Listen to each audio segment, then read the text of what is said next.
that, I always had this bug of like wanting to coach. And definitely, I like the avenue of using wrestling as a platform to become a coach as helping help an ambassador of wrestling, right? Teaching.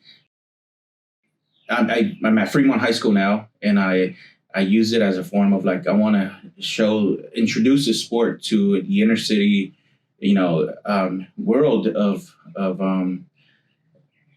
this world of wrestling, and I just became I was kind of like eager, and I wanted to really coach it, and it ended up happening. I ended up coaching at Fremont High School. I've been there for over 10 years now.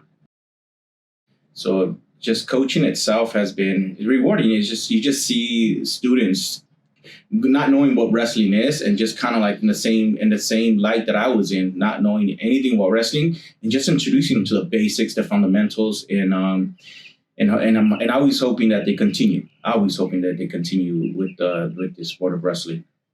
Puedo ver lo que usted está diciendo y cómo fue que usted empezó en high school y usted no sabía, ok, no sé qué estoy haciendo aquí, este es un deporte nuevo, nunca lo he hecho y ya después de eso llega ya después de high school, ya después en college, usted dice, ok, quiero seguir haciendo esto.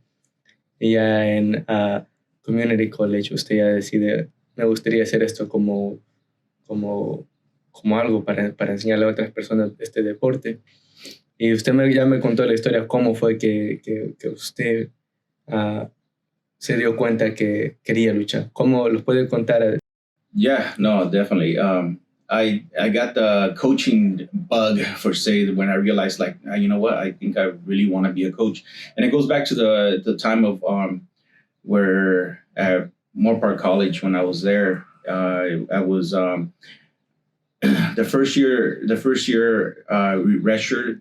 I did a red shirt, and then the next year I definitely wanted to be a contender for the team, and it was tough. We had that room was just full of champions. Everyone had some state caliber potential. So it was really rough. But I just watching Keesaw interact and just his knowledge of wrestling and the way he coached. He was very charismatic, but business.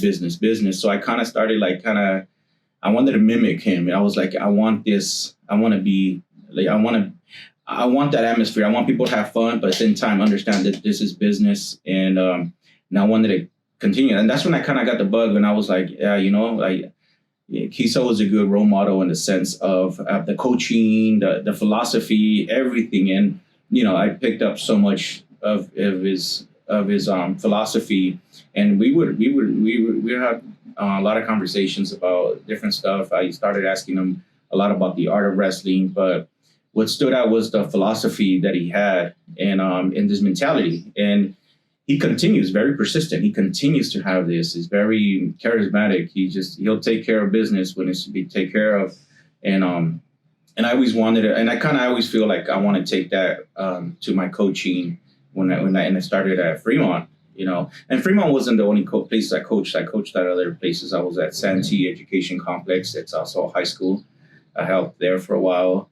And then by the time I was able to teach, I wanted to become a teacher, and Fremont was the perfect fit for me, and that's where I ended up at.